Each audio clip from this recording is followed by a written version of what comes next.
Au sommaire de ce journal, une délégation de la Cour de justice de l'UEMOA est à Abidjan.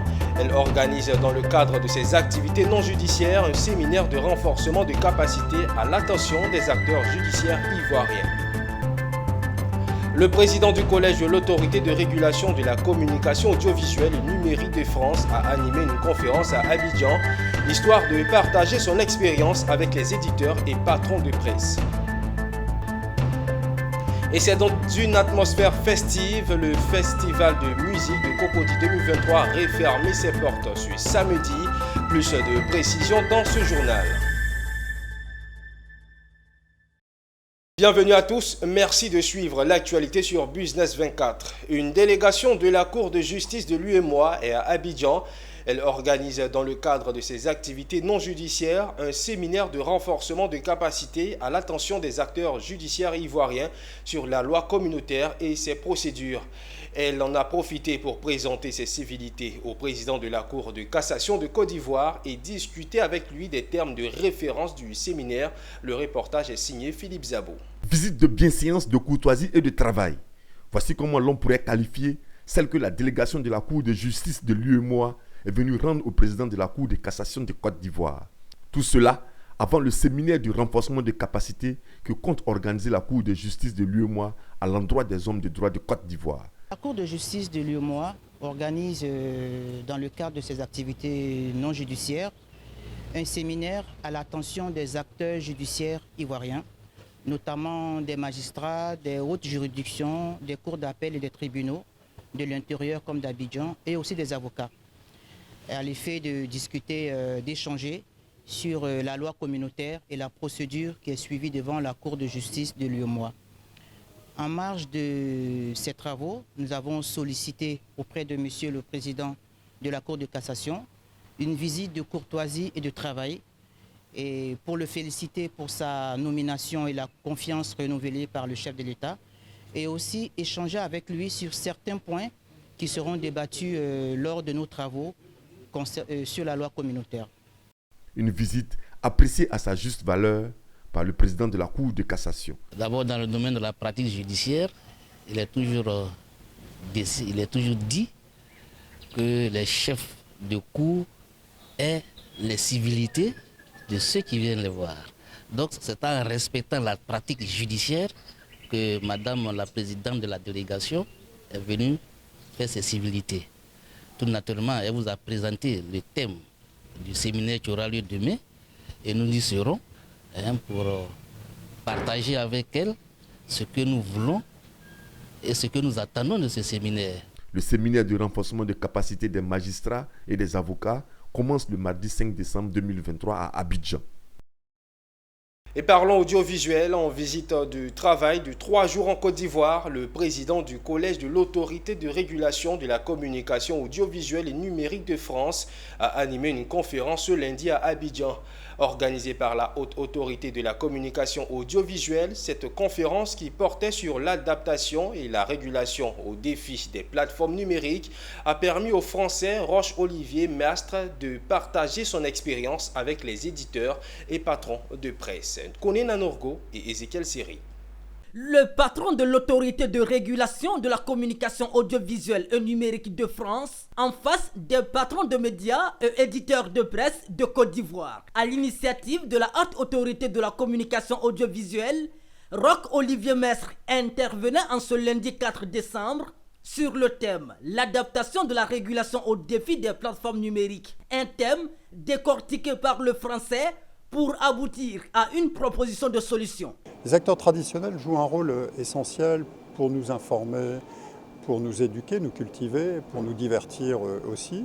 Mais ils sont soumis, c'est vrai, à des contraintes qui sont souvent importantes, alors que les grands acteurs du numérique, jusque-là, n'étaient soumis à aucune de ces contraintes. Et donc il faut que la réglementation permette de rééquilibrer la situation entre les deux types d'acteurs, avec des obligations qui soient équivalentes pour les uns et les autres, pour que la compétition puisse se faire de façon équilibrée. L'avènement du numérique est à l'image d'un train lancé à grande vitesse dans un 8. Et les plateformes numériques n'ont pas arrangé les choses. Révolution fulgurante des usages, des acteurs et même du mode de diffusion, avec son corollaire de revers, pour les médias traditionnels comme la dégringolade du chiffre d'affaires et de l'audience. Conscients de cette situation, les patrons de télévision ont attiré l'attention du régulateur et de l'État sur la nécessité de l'institution d'une subvention pour la télévision privée. Même si le patron de la ACA dit avoir pris note, l'urgence pour lui, c'est de réussir la régulation des plateformes numériques en Côte d'Ivoire. Et cela semble sur la bonne voie. Aujourd'hui, le DSA a été adopté. Il est en cours de mise en œuvre au niveau de l'Europe. Nous, au niveau de l'Afrique, notamment de l'Afrique de l'Ouest, nous avons entamé, à l'occasion de certaines conférences internationales, dont le colloque international de l'an dernier à Abidjan, nous avons entamé un dialogue direct avec les plateformes numériques. Ce dialogue se poursuit. Les responsables Afrique de ces plateformes sont venus en Côte d'Ivoire. Nous sommes allés également chez eux. Nous avons discuté, nous continuons les discussions. Elles sont bien avancées et nous avons bon espoir qu'elles aboutissent à quelque chose de concret et ce qui va être après matérialisé dans un cadre de collaboration qui fera l'objet d'un règlement de la commission de l'UEMOA. Cette conférence a été organisée par la ACA dans le cadre d'une mission que le président de l'ARCOM de France effectue en Côte d'Ivoire du 3 au 5 décembre 2023. Intéressons-nous à l'immobilier. Comment réussir la réalisation d'une mini-cité? Les réponses à cette question ont été données récemment au cours d'une conférence à Abidjan, une 7e édition des dîners de l'immobilier qui a réuni environ 200 participants. Le conférencier, point par point, a présenté tous les détails qui rentrent en ligne de compte pour réussir une mini-cité. Le commentaire de Mondésir Nascimento. Elle est dénommée Dîner de l'immobilier, mais déroulée dans la matinée du samedi 25 novembre 2023. Une 7e édition de cette conférence autour du thème « Réussir la réalisation de ma mini-cité de A à Z ». Devant environ 200 participants, l'initiateur René Kessé, par ailleurs, promoteur de mini-cité, a présenté dans les moindres détails tout ce qui entre en ligne de compte pour la réalisation d'une mini-cité. Il s'agit notamment des questions du foncier, du tableau de bord avec le calcul de rentabilité, du financement, du choix du constructeur, de l'exécution des œuvres, du suivi et évaluation, du suivi des opérations, de la vente des maisons et le bilan. On vous donne des outils. Qu'est-ce qu'il faut? Quelle est la fiscalité adaptée à l'immobilier? Quelle est la fiscalité adaptée aux mini-cités? Quel est le statut à utiliser lorsque vous voulez lancer une mini-cité? Quels sont les pièges à éviter lorsque vous voulez lancer une mini-cité? Et surtout, ce qui est important, c'est que nous mettons à votre disposition, lors de cette masterclass, dénommé les dîners de l'immobilier, nous mettons à votre disposition un outil qui vous permet, même bien avant de lancer votre mini-cité, d'avoir le taux de rentabilité et juger pour savoir si le projet est réaliste, s'il est réalisable et surtout s'il est rentable. Le secteur de l'immobilier en Côte d'Ivoire ces dernières années est infiltré par beaucoup d'usurpateurs de titres, mais aussi de méconnaisseurs. Pour éviter de se faire prendre au piège des malhonnêtes, les populations ont décidé d'aller à la source des bonnes informations afin de se familiariser avec l'environnement de l'immobilier et de prendre les décisions qui s'imposent. Elles se disent satisfaites, ces populations, de cette 7e édition des dîners de l'immobilier. Pour moi, c'est une première, donc je découvre. Je viens m'informer, je viens connecter aussi avec des acteurs du coin. Ce que j'ai retenu aujourd'hui, c'est qu'il y a des opportunités, mais il y a aussi des réalités auxquelles il faut vraiment faire attention. Le marché est plein d'arnaques et donc il faut prendre le temps d'étudier chaque processus avant de se lancer. On voit pas mal d'offres sur le marché qui peuvent paraître alléchantes, mais voilà. La 7e édition des dîners de l'immobilier s'est achevée par une rencontre B2B afin de permettre aux acteurs de réseauter. Et dans le chapitre tourisme et hôtellerie, les professionnels du secteur du tourisme et hôtellerie de la restauration se sont réunis ce vendredi à Abidjan pour un atelier de formation. Cet atelier a permis de lancer 5 projets collectifs pour le renforcement des capacités du secteur afin de proposer des services de qualité, une initiative du Fonds de développement de la formation professionnelle dans le cadre des préparatifs de la Coupe d'Afrique des Nations 2023. Sandrine Kwame et Maru Seri. 378 600 700 francs CFA. Voici la valeur global du projet de renforcement de compétences des agents du secteur du tourisme, de l'hôtellerie et de la restauration en Côte d'Ivoire. Ce montant va servir aux préparatifs de la 34e édition de la Coupe d'Afrique des Nations 2023 en terre ivoirienne.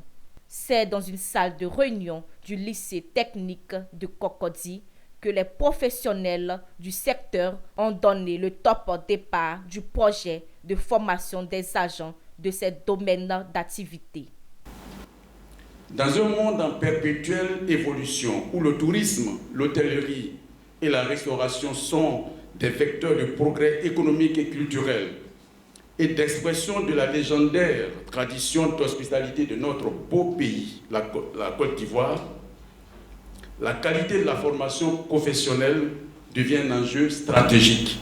Ce cadre d'échange a permis aux formateurs d'annoncer des programmes de formation pour instruire aux apprenants un savoir-faire et un savoir-être professionnel. Une formation où sera enseigné 5 projets collectifs dans les différents secteurs. Aujourd'hui, nous sommes en effet réunis pour célébrer un moment décisif. Le lancement officiel des 5 projets collectifs de formation, un jalon crucial pour l'essor de la filière tourisme, l'hôtellerie et la restauration en Côte d'Ivoire.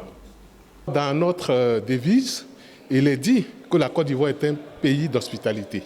Donc c'est l'occasion unique pour nous de montrer aux yeux du monde entier que nous sommes effectivement un pays d'hospitalité en créant toutes les conditions qu'il faut pour pouvoir recevoir dans de bonnes conditions.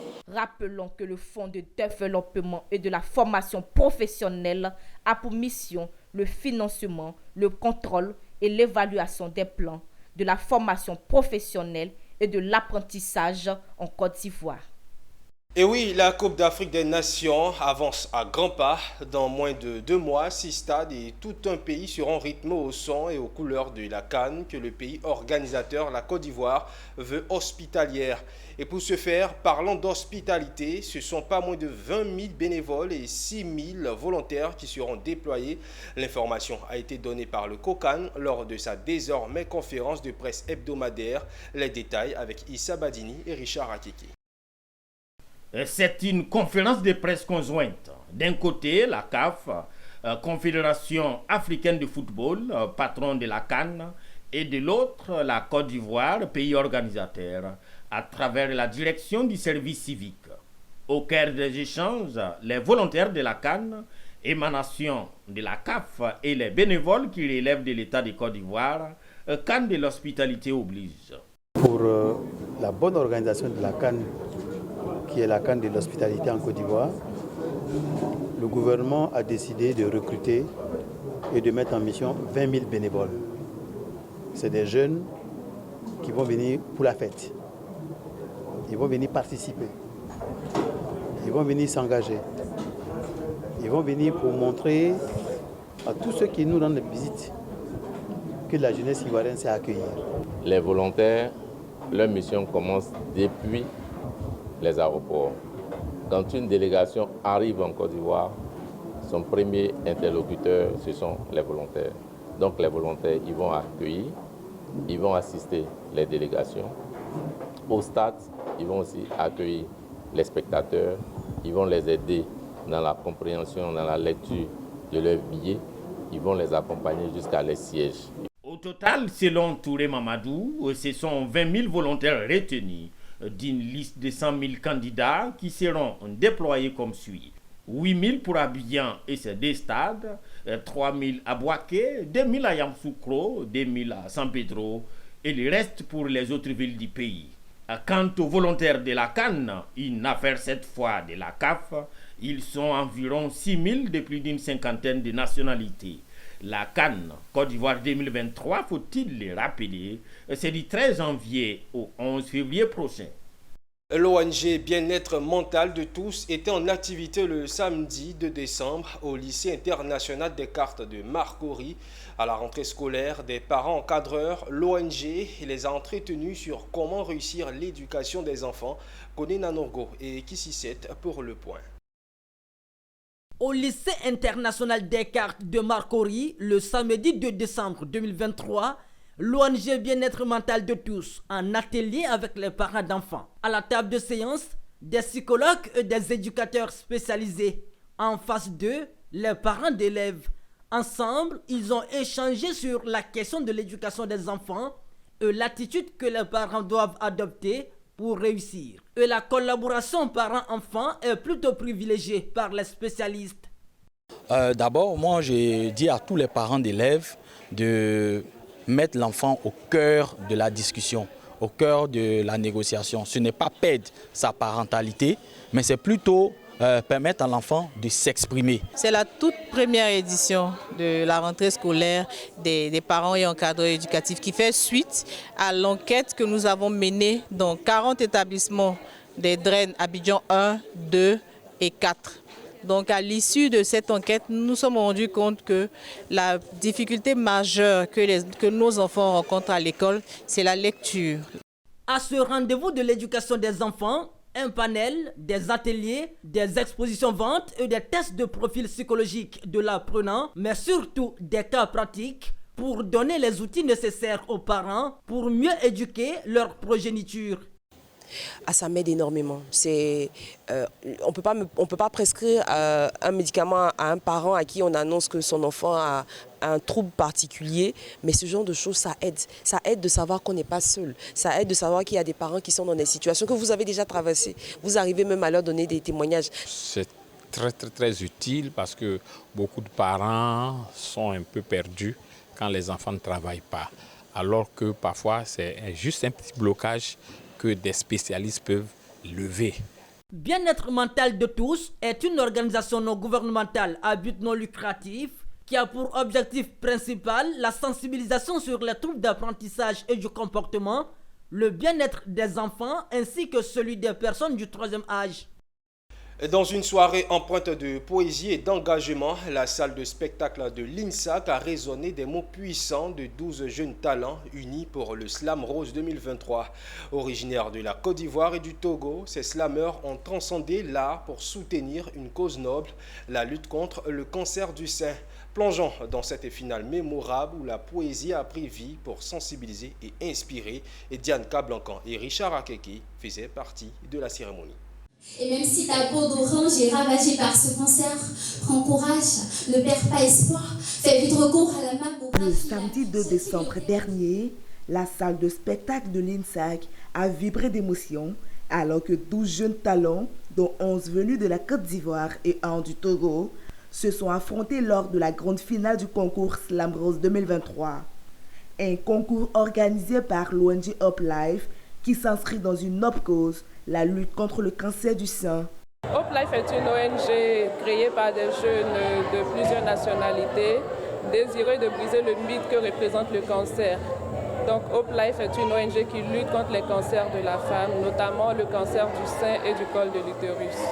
Cette année, nous avons 10 ans d'existence. Alors nous menons beaucoup d'activités. Le slam, c'est vrai qu'on l'a toujours réalisé au niveau d'Abidjan. Mais pour le calendrier 2024, nous avons un projet de tenir un colloque cancer et nutrition qu'on veut réaliser à Abengourou-Deja et puis des campagnes de sensibilisation et de dépistage qu'on fera à l'intérieur du pays. Le Slam Rose 2023 a été bien qu'une simple compétition. C'était une plateforme où la poésie se mêle à l'engagement social. Chacun des participants a apporté sa voix unique pour sensibiliser à la prévention des cancers, notamment ceux du col de l'utérus, des ovaires, de l'endomètre et du sein. La diversité culturelle des candidats a ajouté une dimension particulière à la compétition, montrant que la lutte contre le cancer du sein est un enjeu qui dépasse les frontières. L'énergie palpable dans la salle de spectacle de l'INSAC a témoigné de l'impact que ces jeunes artistes peuvent avoir pour la sensibilisation à des problématiques de santé cruciales. J'étais juste venue pour le plaisir, venir m'amuser avec mes amis sur scène. Et j'ai été agréablement surpris, même si je n'y crois pas encore. C'est bizarre. Que ce texte-là racontait une histoire qui est vraie. L'ONG Hope Life, à l'origine de cet événement, œuvre inlassablement pour sensibiliser et prévenir ces maladies qui touchent de nombreuses femmes. Le dimanche 3 décembre 2023, le syndicat national des techniciens de téléphone de Côte d'Ivoire a tenu sa première assemblée générale ordinaire à l'Institut national de santé publique. Le thème lumineux de cette assemblée était le technicien face aux défis de l'entrepreneuriat. Cette rencontre voulait dresser le bilan des activités du syndicat et mettre en évidence les défis et les opportunités pour les techniciens de téléphone dans ce secteur en Côte d'Ivoire. Le reportage est signé Michel Brou et Richard Akeke. Ce sont plus de 300 techniciens réparateurs de téléphones venus assister à la première assemblée générale ordinaire du syndicat national des techniciens de téléphone de Côte d'Ivoire. Ce rendez-vous était un cadre idéal pour ces professionnels de téléphonie de se rencontrer pour dresser le bilan financier, mais aussi de faire un état des lieux des travaux menés au titre de l'année 2023. C'était pour le président le lieu de souligner l'amélioration des conditions de travail et la création de programmes de formation pour développer les compétences des membres. Le bilan il a été positif puisqu'il a été adopté par tous nos adhérents et il faut dire que vraiment on a fait un travail, on a battu un grand travail de sorte que le bilan soit vraiment positif et qu'il soit adopté par tous. L'année prochaine, nous comptons encore sensibiliser les gens et puis véritablement dénouer notre programme. Parce qu'il va falloir qu'il faut maintenant prendre en charge tous les adhérents, il faut les former, il faut les encadrer par rapport à leurs droits, par rapport à leurs devoirs et également il faut les accompagner financièrement pour pouvoir mieux s'installer. Cette première assemblée générale ordinaire a été vivement applaudie par l'ensemble des sympathisants. Pour moi, en tout cas, ceux qui ne sont pas encore adhérés, qu'ils s'adhèrent plus encore rapidement parce que je pense qu'à la longue, ça va mieux nous aider. Plusieurs personnes qu'on ne connaissait, on ne se connaissait même pas, quand on se retrouve encore à une assemblée générale aujourd'hui, on pense que c'est une très bonne idée. Lorsque nous sommes dans une corporation, si nous ne sommes pas solidaires, ça sera difficile d'avancer. Et aujourd'hui, on a un papa, c'est comme un fils sans son père. Et le syndicat, c'est notre père. Grâce à ce syndicat, on peut compter sur cette activité pour pouvoir avancer. Le syndicat national des techniciens de téléphone de Côte d'Ivoire a été créé le 9 octobre 2020. Ce syndicat revendique 1000 adhérents à ce jour. Et un mot de culture. L'apothéose du Festival de musique de Cocody 2023 a eu lieu ce samedi au terrain d'Anono. Dans cette atmosphère festive, entre prestations artistiques, consommation de boissons et de copieux repas, les festivaliers ont reçu la visite de Célestin Kouala, parrain de l'édition. Fils de Cocody, il est allé témoigner son soutien aux organisateurs pour le FEMUCO qui était à sa 6e édition.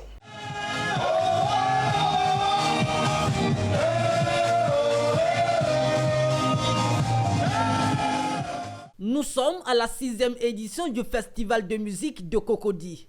Dans ce terrain d'Anono, le public est sorti nombreux pour être témoin de cette apothéose. Sur la scène, des artistes en prestation et sur la table, des mets locaux. Justement, dans cet esprit de promotion de la musique et de la culture ivoirienne, comme le voulaient les organisateurs du FEMUCO. Cocody est connu comme un quartier de boss, comme on le dit dans notre jargon. Et chez les boss, il n'y a pas de bruit. Mais en même temps qu'il n'y a pas de bruit, les boss ont besoin de déstresser.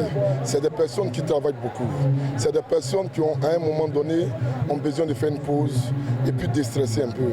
C'est en ce sens que nous avons pensé à créer le Festival de musique de Cocody. Le festival, c'est toutes catégories confondues. Les jeunes, les enfants, les vieux, tout le monde se réunit pendant 3 jours chaque année afin de partager la même opinion, afin de partager beaucoup de choses. Cette 6e édition du FEMUCO avait un parrain de taille en la personne de Célestin Kouala. Fils de la commune de Cocody, le directeur général du logement et du cadre de vie au ministère de la Construction est venu tard dans la nuit soutenir cette initiative.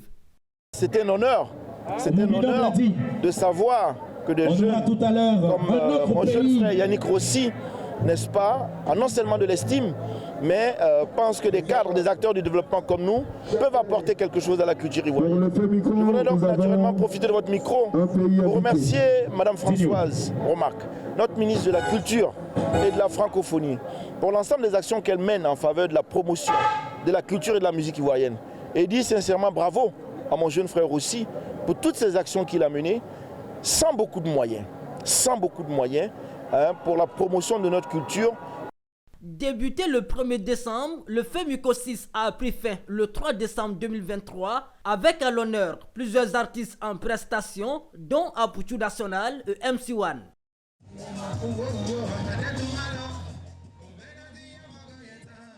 Après le mois de novembre dédié à la lutte contre le cancer de la prostate, l'heure est désormais au bilan. Un bilan plutôt satisfaisant selon la directrice du CNRAO qui était récemment en conférence de presse sur la situation du cancer de la prostate. Un réel engouement et le renforcement du plateau technique en matériel performant. C'est en substance le progrès enregistré par le CNRAO lors de la campagne Novembre Bleu 2023 de lutte contre le cancer de la prostate. Quel bilan de Novembre Bleu? On a retenu une chose principale, c'est l'engouement de la population ivoirienne. Lorsqu'on a lancé la campagne Novembre Bleu sous instruction de Monsieur le ministre de la Santé, de l'Hygiène publique et de la couverture maladie universelle, on prenait 100 personnes par jour en ligne pour le prélèvement du PSA du 8 novembre au 8 décembre. 48 heures après, on n'avait plus de place jusqu'au 8 décembre. On a ouvert ensuite 25 places par jour en plus. 48 heures après, il n'y avait plus de place et au fur et à mesure, on continue d'ouvrir. Donc ça montre aujourd'hui la détermination de la population à venir faire son dépistage. Et les choses se poursuivent régulièrement. Même si tout semble sous contrôle, la directrice et son équipe ne baissent pas pour autant la garde. Elle continue la sensibilisation sur les cancers et particulièrement le cancer de la prostate, comme à cette conférence. Le dépistage précoce, c'est ce que conseille la directrice. C'est vrai qu'on appelle les gens à se dépister, mais beaucoup de gens n'ont pas d'informations sur ce qui se passe. Et nous sommes plusieurs structures. Mardi dernier, la coalition des ONG contre le cancer a également fait une conférence. Mais nous, l'objectif pour nous était de présenter à la population les innovations dans les traitements du cancer de la prostate en Côte d'Ivoire. Le cancer de la prostate, faut-il le rappeler, est le premier cancer de l'homme en Côte d'Ivoire. Son taux d'incidence était de 48 pour 100 000 hommes. Et direction la capitale politique, le Sénat de Côte d'Ivoire a reçu ce lundi à Yamoussoukro Namizata Sangaré, présidente du Conseil national des droits de l'homme, pour la présentation du rapport annuel 2022 du Conseil national des droits de l'homme. Cette cérémonie a été présidée par le vice-président Siloué Cagnon Augustin. Au cours de cette rencontre, Namizata Sangaré a énuméré les acquis et les perspectives et conclu par les recommandations relatives à l'état de droits de l'homme. Namizata Sangaré, présidente du Conseil national des droits de l'homme, a été reçue par les sénateurs pour cette session d'information relative à la présentation du rapport annuel 2022 du Conseil national des droits de l'homme, CNDH. Comme chaque année, le CNDH dresse un rapport annuel sur l'état des droits de l'homme et un rapport d'activité présenté au président de la République, au président de l'Assemblée nationale et au président du Sénat. Rendu public aux sénateurs ce jour, le rapport du CNDH a traité de la situation des droits de l'homme en Côte d'Ivoire et des activités réalisées au titre de l'année 2022. Il met un accent particulier sur l'état des droits de l'homme à travers la documentation des cas de violence et d'atteinte aux droits de l'homme commises sur le territoire national. Il s'articule généralement autour de grandes parties telles que l'état des droits de l'homme, les activités réalisées au cours de l'année, les acquis, les difficultés et les perspectives. La loi habilitante du CNDH recommande que l'institution produise un rapport annuel sur l'état des droits de l'homme et ce rapport enregistre les enquêtes, les études menées et les activités menées par l'institution. Et à la suite de l'état des droits de l'homme, comme je l'ai dit, nous faisons des recommandations. Et ces recommandations, nous venons solliciter les vénérables sénateurs et sénatrices pour la mise en œuvre intégrale de ces recommandations contenues dans notre rapport. Je voudrais d'abord féliciter Madame la Présidente au nom de son Excellence Kandja Kamara Kanoussoko. Nous avons été édifiés par le rapport qu'elle a livré et les commentaires qui ont suivi. Et ces commentaires ont suscité beaucoup de réactions de la part des sénateurs qui sont très satisfaits de ces réponses. Les prochains travaux du Sénat débuteront le jeudi 7 décembre 2023. Et hors de nos frontières, l'Afrique du Sud prévoit de lancer la production de ses premiers véhicules électriques à partir de 2026, selon le ministre du Commerce, au regard des discussions avec les constructeurs automobiles. Le premier lot de véhicules électriques qui sortira d'usine sera en offre limitée. La production devrait ensuite augmenter entre 2026 et 2030. L'initiative s'inscrit dans la mise en œuvre du plan Just Energy Transition, un programme de transition énergétique dans l'industrie du transport qui nécessitera un investissement de plus de 128,1 milliards de francs CFA. En Ouganda, la filiale locale du géant kenyan de l'industrie avicole, Kenshit Limited, a mis en service un couvoir dans le parc industriel de Namaove. Cette inauguration marque le début officiel des opérations de la compagnie sur le sol ougandais. D'un coût total de 3,5 millions de dollars, la nouvelle installation sera principalement consacrée à la production de races de volailles améliorées, adaptées au climat et aux conditions d'élevage du pays. Elle devrait créer plus de 1000 emplois d'ici à la fin de 2024. Et nous refermons ce journal que nous avons pris plaisir à vous proposer. Merci de votre aimable attention. Le programme se poursuit sur Business 24 Africa.